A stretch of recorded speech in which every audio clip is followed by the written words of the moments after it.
Welcome to the Disney Wedding Podcast. This show is brought to you by Carrie Hayward's Fairy Tale Weddings Guide, the only guidebook and bridal organizer tailored exclusively to Disney's fairy tale weddings at Walt Disney World. I'm Carrie Hayward, and each week I feature Disney wedding updates, money-saving tips, and interviews with wedding vendors and real Disney couples. I also cover honeymoons, anniversaries, and engagements at the Disney parks and resorts. Join me now as the Disney Wedding Podcast celebrates romance at Disney destinations.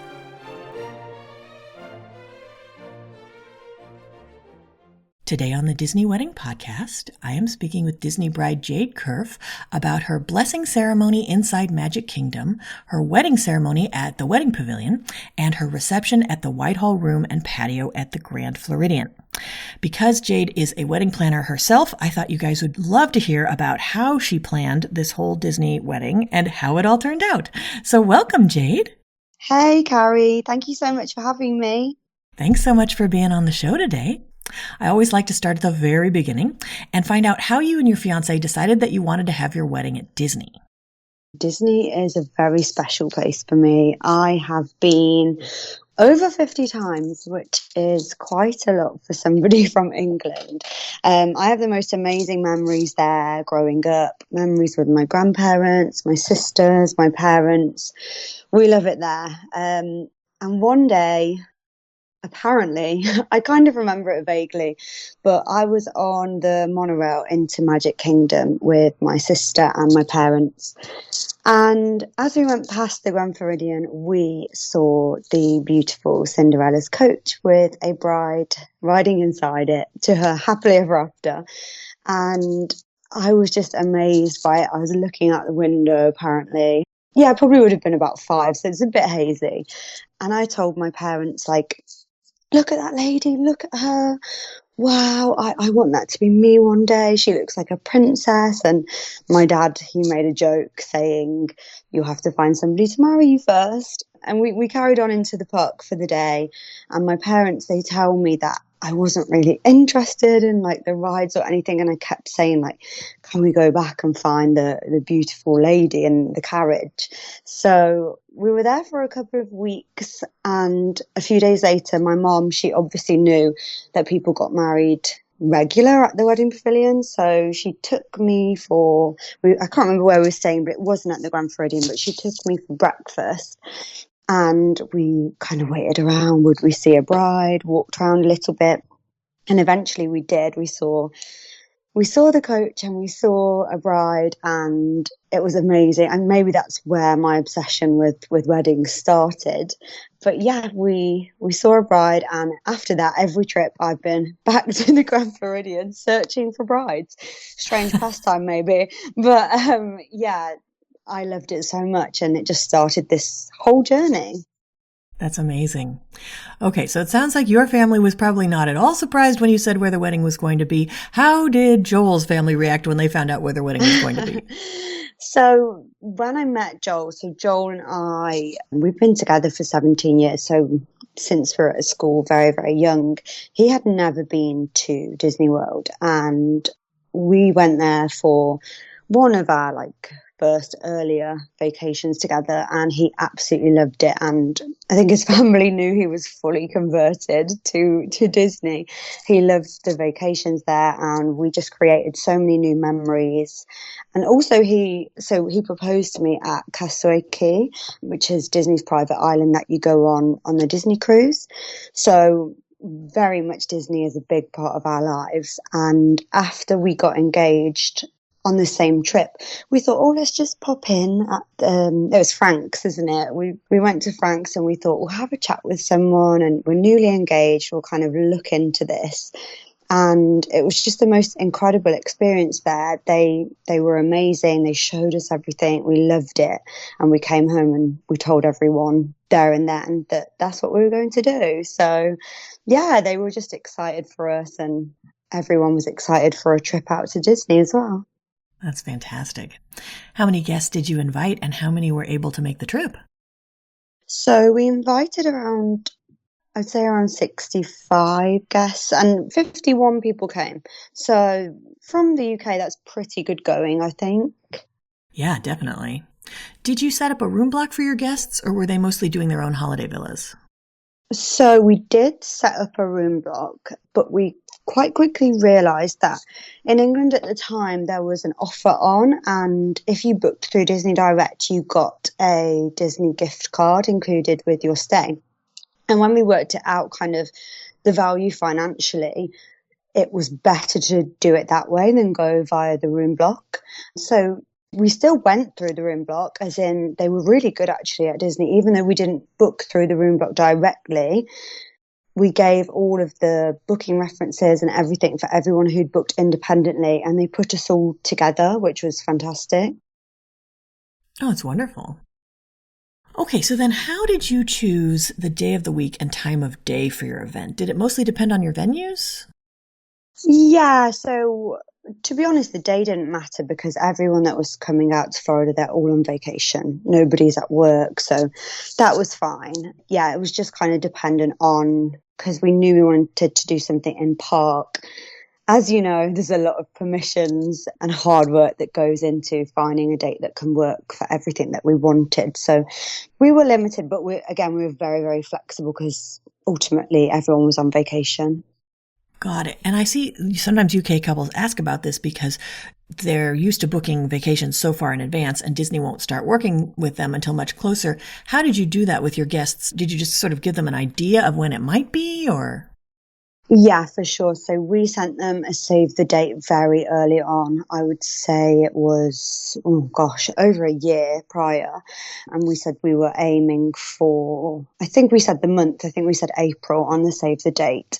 And we just kept in touch with everybody all the time, even when the date kept changing. And then eventually when we had a date, we sent our official invites out about 6 months prior. Yeah, it was hard work, but it was worth it. That's great. Okay, so I remember there was a lot of back and forth with your venues and what you wanted to do where. Can you tell my listeners a bit about how you decided to do a blessing ceremony only in the Magic Kingdom rather than the traditional ceremony, and then have your actual wedding at the Wedding Pavilion? Yeah, sure. So for me, I just thought Magic Kingdom being part of my wedding day was a must. I thought with everybody coming over from England, I really wanted the typical Disney, Cinderella's coach, Cinderella's castle. Yeah, I just thought that would be beautiful. So we needed to have that. However, it's not easy getting all the permissions and everything. And we also found out that you can't have your ceremony in the morning until just before guests start arriving. And for me, that was, and I'm really glad, like, I think I definitely made the right choice because if I'm completely honest, when the guests were coming in, I knew that I would feel a bit distracted, and everyone says to me, "Oh, don't worry about it. Like it's your wedding day. You'll only be focused on your husband." But I just knew we're not talking 5, 6 people passing by. We're talking everybody flooding into Magic Kingdom for the day. That's what's happening, and it was very distracting. It was equally as magical, but I definitely made the right decision in having that as a blessing ceremony, but having a proper intimate private wedding ceremony later on. Got it. And so what kind of things did you do in the Magic Kingdom for the blessing ceremony portion? So one of the main reasons that we wanted to be in Magic Kingdom in the morning is so we could do a first look. I could arrive via coach and I could see Joel for the first time on our wedding day in front of Cinderella's castle with the whole of Magic Kingdom to ourselves, which was just the most amazing experience. And booking an East Plaza Garden ceremony is also the only way that you can have your guests in the park with nobody else in there and have as many pictures as you like. So we took pictures and hung out in Magic Kingdom for 2 hours, just our closest friends and family. Like, it was incredible. How did Disney handle it then, since you were having a wedding pavilion ceremony, but you were also having something in the park? Did they just treat it as if you were having a ceremony in the park? Yes, exactly that. Yeah, we still had to pay the same ceremony fee and treat it as it was treated as if it was a full proper wedding. And the ceremony was the same as a wedding would be. We just didn't exchange vows, we didn't exchange rings, and we weren't kind of pronounced as husband and wife. We used the blessing ceremony. It was more of a way so in the morning we only had our very, very closest family, siblings, parents, and a couple of very close friends. And it was kind of our way of saying to them, thank you for being here for the last 17 years. This is a special moment with you guys before we go on into the afternoon and have our proper wedding ceremony. And it's so magical. Like, we did it really because it was a way of getting everything that we wanted out of the day, but it ended up just being everything that we needed. That's wonderful. And then how did you choose the Whitehall Room for your reception? You completely transformed it. Yeah, so if I'm completely honest, and it might be because I'm from the UK and because I'm a wedding planner, so I'm super picky, but there wasn't really any reception venues that were ticking all the boxes for us. We looked at a few outside of Disney, but then with our crazy schedule and all the logistics, it just wouldn't have worked. So I really liked Whitehall because I liked the shape of the room. It felt a little bit less corporate compared to the rooms that were more rectangular in shape. And I just knew that I had this crazy vision of what I could do to it and how I could make it really feel like a party and just feel really special. And it's also a really good location. Right. It's so close to the Wedding Pavilion. Okay. So can you describe for my listeners what that vision was and all of the things you did to transform Whitehall? Yes, of course. So the first thing that I thought when I went in that room was I have to cover this carpet. And it may very much divide opinions. And Disney, they're very, very proud of that carpet. I don't hate it. I just didn't want it on my wedding day. I wanted that beautiful, fresh, white wedding that everyone, maybe not everyone, but I've been dreaming of since I was a little girl.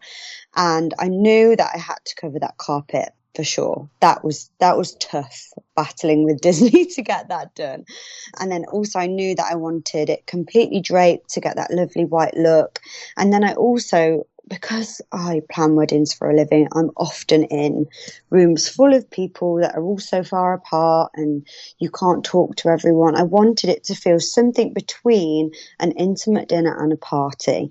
I wanted to get the ratios just right, that everyone could see each other and talk to each other without it being too cozy. Like, I wanted it intimate, but not too much. And that's really hard to achieve. But that room is the perfect setting for that. So we put a beautiful white baby grand piano in the middle of the room. And when people walked in, we had someone playing Disney songs. It was so lovely. It was all candlelit. Everybody sat at their individual tables. And we had a top table for myself, my partner, and closest family. Very traditional, how we do it in England. And it was just everything that I wanted. The setup was perfect. That's fantastic. Now, you are a wedding planner in England, but you were planning an event through Disney in the States. How did this work with the outside vendors and getting the permission to cover the floors and finding someone who could do it? Yeah, it was really hard. Like, I'm really lucky because I have been wedding planning for the last 10 years. I do know a lot of people. So finding the suppliers wasn't entirely impossible. My officiant, actually, so my officiant is a lady called Roxy. I know you've had her on your podcast before. And when I chose Roxy as my officiant, she'd obviously had a vow renewal not too long ago. So she also helped me with some vendors, and she was really, really helpful. And yeah, between us and all the knowledge that I already had, we managed to find some really good people. And then it was just the convincing of us having them at Disney, that was the hard work. Interesting. And then did you have a day of coordinator who helped coordinate all those vendors? Nope, I did that all by myself. Oh my gosh. Yeah, I feel like because of what I do as a job, I would have found that really, really difficult. My friends and family, they know what I'm like. A lot of people that were out there, I know through my job, and we work together every weekend. So I knew that if anything really was going wrong, I could count on them. And I wasn't actually too stressed, surprisingly. Wow, that's amazing. So do you have tips for other people who might want to do some heavy customization at one of the ballrooms at Disney? For sure. Like, I would say Disney, they are a big brand and they do so many weddings. And it's obviously easy when you're a brand to become this like cookie cutter wedding, like recreating the same thing all the time, every day. And if that's what you want, that's absolutely fine. And it's very achievable. However, if you want to step outside of that box a little bit, you can.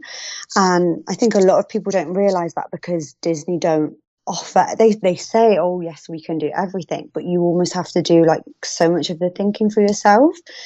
And I don't know, in England, I feel like we might work a little bit differently. Like if I was planning for a client, I would go to them with lots of ideas, whereas Disney is kind of the reverse. The client comes to them with the ideas. It's completely the other way around.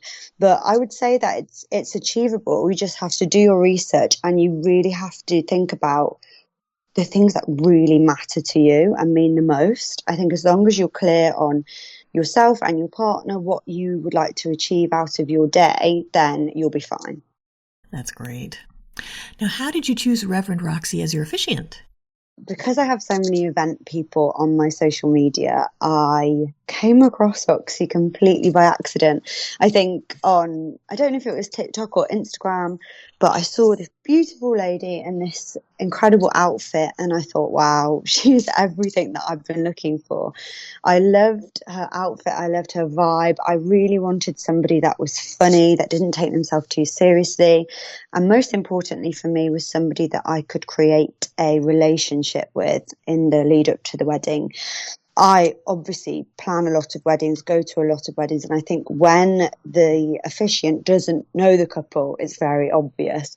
Whereas Roxy spent so much time with us, she chatted with me for so long, and we still talk every day now.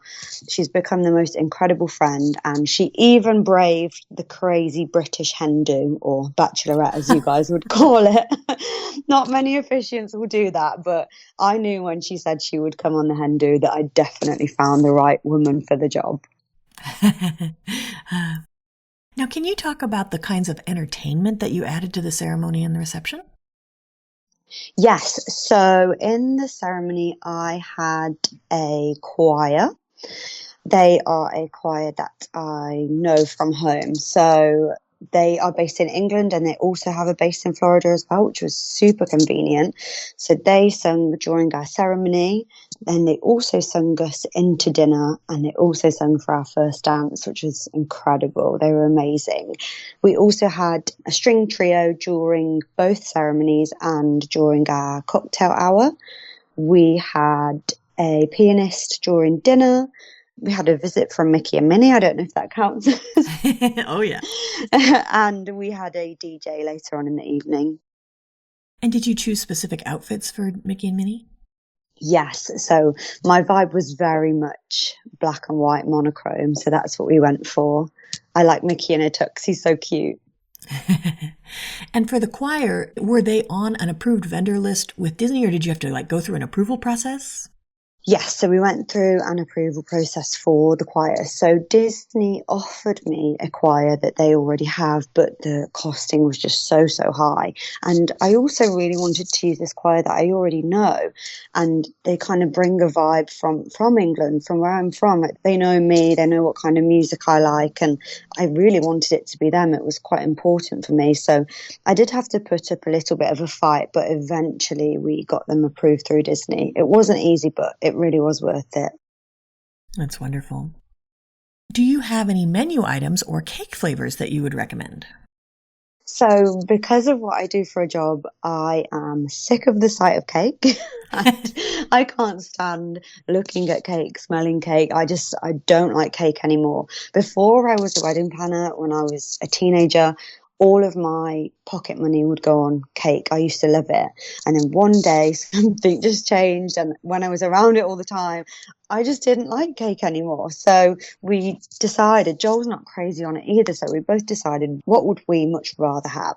And we both love like churros and Mickey waffles. So instead, the money that we would have spent on the cake, we spent on the dessert party. And it ended up working really well.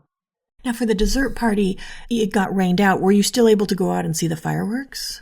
It didn't actually rain. There was rain forecast, but it was more thunder and lightning in the area. So the fireworks did happen, but they were about 40 minutes behind. So we ended up just watching them from Whitehall patio, it is a restricted view because of the monorail line, but it's still cool. You can just about hear the music. It would have been better if we were able to watch it as planned at the marina, but these things happen. They needed to keep us safe, and I understand it, and it didn't ruin our day. That's wonderful. Do you have any specific menu items that you would recommend from your reception? We went for a caprese salad starter, which was wonderful. And then for our main, we had beef with mascarpone, mashed potatoes, maple glazed carrots, broccoli, and a British Yorkshire pudding.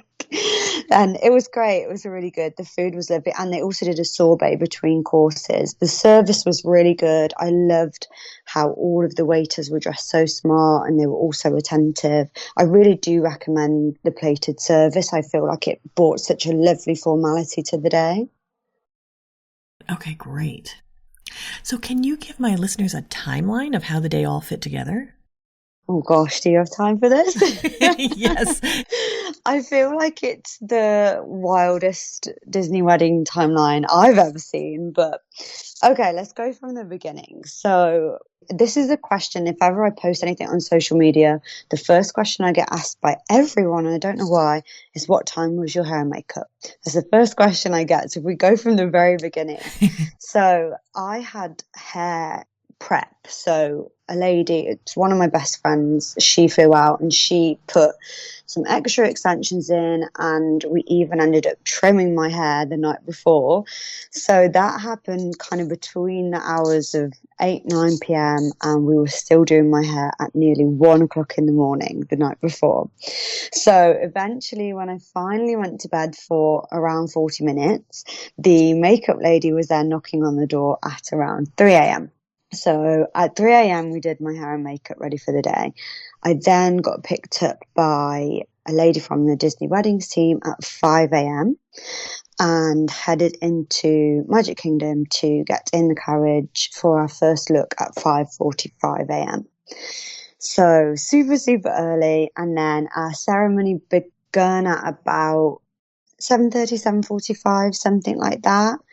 And we were back at the hotel by around 9:30, I would say. Then I had, again, probably another 40 minutes where I just laid my head down. And then I had hair and makeup start again at midday. Our wedding ceremony in the Wedding Pavilion was at 2:30 p.m., followed by cocktails and canapes at Whitehall Pavilion, 3:30 till 4:30. Then 4:30 till 7 p.m. we did very traditional dinner and speeches. Then between 8 till 9 was the planned time for our dessert party. However, everything got pushed back by about 40 minutes. It was a little bit crazy. Eventually, and this is where I don't really remember the times because it all went a bit wrong. But after that, after the fireworks finished, Mickey and Minnie came to visit. I think it was probably about 10 p.m. Then we did our first dance after that with the choir, and then we partied until 2 o'clock in the morning in Disney World. Wow.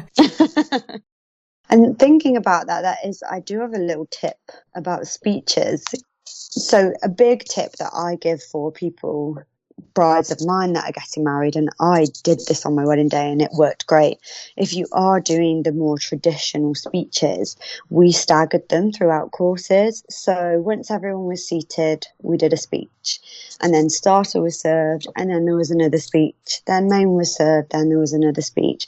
And it just meant that, let's be honest, sometimes their speech can go on and on and on, and it gets a little bit boring. This meant it was broken up, and it also took the people that we knew were going to be more nervous, we let them get it out of the way first so they could enjoy their food. And it was a really good call because it just worked really well. That's a wonderful tip. Thank you. Okay, so we've touched on this a bit when we were talking about the decor and the Magic Kingdom, but can you kind of summarize for my listeners what your most important aspects of the event were to you, where you focused your attention or your budget?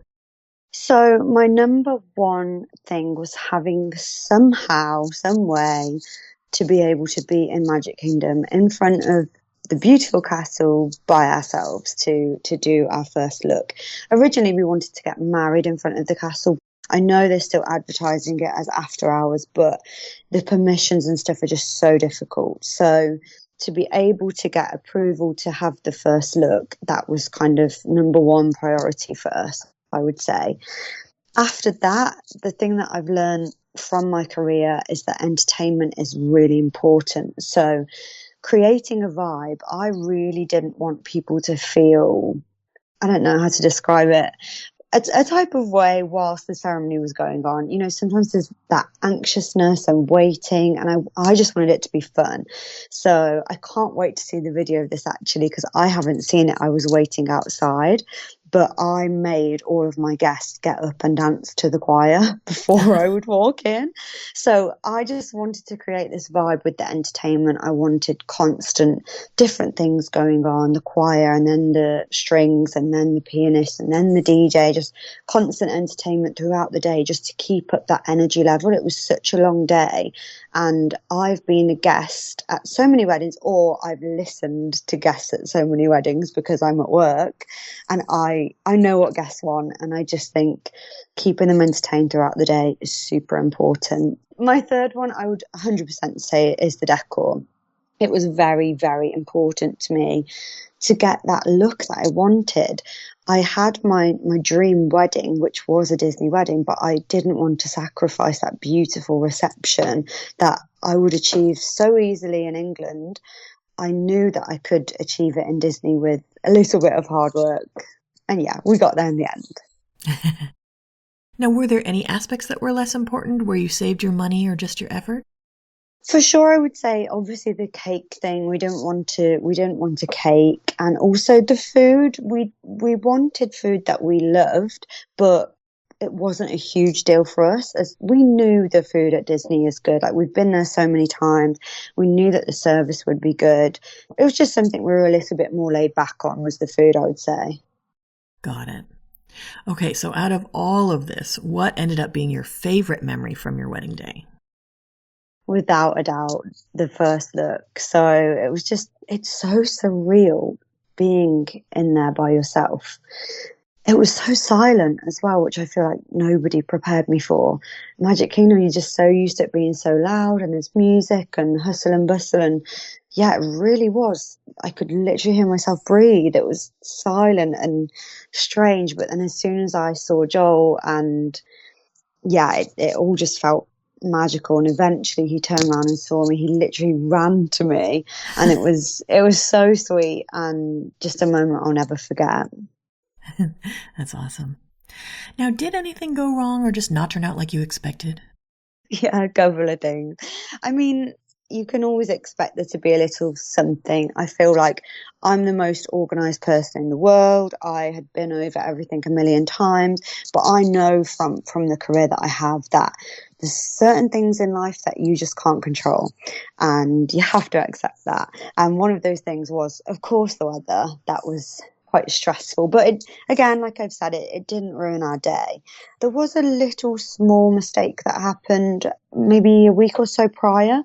I added some additional floral, and as everybody knows, floral through Disney can be a little bit pricey. So any floral that I was having, I said that I wanted to make the most of it and use it throughout my day. Have it at both ceremonies, move it to my reception. I just feel like that's advice that I always give to brides. You get the most for your money if you do so. And when I pulled up in the morning in the carriage, I realised that the flowers that I'd ordered, they weren't there. And my planner, she was right there. And I said to her, do you know where's the flowers? She said, oh, I'm so sorry. I think there's been a misunderstanding. All the guests are there waiting. I wasn't going to wait for them to find the flowers. Like, we just got on with it. But ultimately, it was something that went wrong, and it was a little bit sad, but it didn't make a huge difference to my day. And we had them for the ceremony later on, and we utilised them in the reception. That's great. Now, was there anything that seemed like a big deal beforehand or you were worried about, and then it turned out not to be a big deal? Yes. So about a week prior, we looked at the weather, and it was saying 90% chance of rain for the entire day, like 24 hours rain. Now, I've been to Orlando lots of times. I know that that's very rarely the case. However, I've never got married in Orlando before, and that makes everything so much more dramatic and emotional and stressful. And I really was pacing around my hotel room like a lunatic. Like, I downloaded every single weather app available, and I just stared at all these weather apps all day, and my friends and family are all flying out, and they're like, Jayde, like, stop, you need to stop looking at these apps. And it just completely consumed me. And it seems so silly and ridiculous now, but at the time it really was upsetting me, because I knew that in the morning there wasn't really a rain plan. The option, if it does rain and you are having a in-park East Plaza ceremony, is Tomorrowland Terrace, which is not what I wanted. And yeah, I was freaking out a little bit. But by the Monday, so we got married on a Wednesday, and by the Monday the weather had completely changed, and we were just due a little bit of rain in the afternoon, which also never ended up happening. So my advice to anyone is Florida weather is entirely unpredictable, but very rarely does it rain the entire day in April. So I feel like it's a pretty safe month. Now, is there anything you would have done differently knowing what you know now? For sure. I think one thing that was kind of strange to me was, in England, whenever we have a wedding, we don't let the bride doesn't walk anywhere, no matter where you are or how big the venue is. The bride does very, very minimal walking around. Now, Disney is a big place, and a couple of days before, I spoke with my planner, and I said, well, how am I getting from A to B? Don't worry, like, we'll get you in a buggy, it will be okay. But the only way I got to the Wedding Pavilion on my wedding day was by my mom flagging down a buggy. There was nobody. There was no buggy. Like, it started in 5 minutes. And from my room, like, that's a good 5-6 minute walk in, 32-degree weather. Sorry, that's English weather. I don't know. I don't know what that is in Fahrenheit. 32 degrees Celsius is 90 degrees Fahrenheit for my US listeners. So funny. But yeah, I was panicking, thinking, I don't want to do that walk and then go into my ceremony. So I thought, okay, it's just a little error there. And then when I came out of my ceremony, they were like, yeah, you have to walk again. And I was like, huh? I'm confused. And they just said that because it was check-in time at the hotel, that all of the buggies were occupied, and you've got to, in your dress with your veil and your giant high heels, you've got to do this walk. And that was the only thing that really, I don't know if I could have booked a buggy if they would have let me, but I do feel like if you're a guy, it's not so bad, but a girl in a veil and those big shoes, it was hard work, and it stressed me out a little bit. Yeah, that's a good point that you bring up, because they have this thing where they say, we can't guarantee that we can get you golf carts to take you around. I've interviewed plenty of people who are like, oh, my planner arranged for me to have a golf cart, but it's not like a thing that you can put in your BEO or have them. And so that's definitely something to be aware of. For sure. I think if I knew, I would have had like some flip-flops or something. And there's a picture of me, actually, it's really funny. I'm walking across the little beach at the Grand Floridian, completely barefoot, with Joel holding my shoes. And it's a funny memory, but at the time I was like, oh, it's so hot and I just want this to be over. So it definitely is something to consider. Okay, great. So, since you are a professional wedding planner who has also had a Disney wedding, do you have any specific tips that would help future couples who are planning Disney weddings? Carrie's guide. That's my number one. Honestly, I really think if I didn't have your guide, I would have been scared off from it all. And I'm a wedding planner, so that's me being very open and honest and saying that this process, it is overwhelming. It really is. And get support from wherever you can. If you are able to, get a wedding planner or get a day off coordinator. If you are able to do that, I know it's a luxury that's not available for everyone, but I do think that makes a huge difference to your day. And my main tip is, you can have what you want, but you will have to put up a little bit of a fight. And I promise you that if you battle for it, it will be worth it. It's exhausting at times. And there were times, Carrie, you know this because I was kind of calling you so upset sometimes.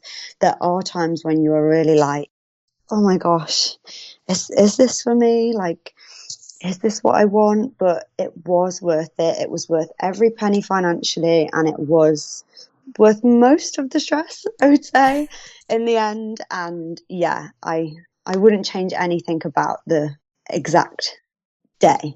It was magical. That's great advice. Well, Jayde, I think you've offered a ton of great tips and advice for anyone who's interested in getting married at Walt Disney World, and I appreciate your taking the time. Thank you so much for having me. That's our show for today. I'm your host, Carrie Hayward, inviting you to join me again next week for another episode of the Disney Wedding Podcast. Past shows and tons of photos for each episode are available on my website, DisneyWeddingPodcast.com, or listen in your favorite podcast app. And for instant answers to all your Walt Disney World wedding questions, check out Carrie Hayward's Fairy Tale Weddings Guide, available as an interactive ebook with continual free updates at fairytaleweddingsguide.com.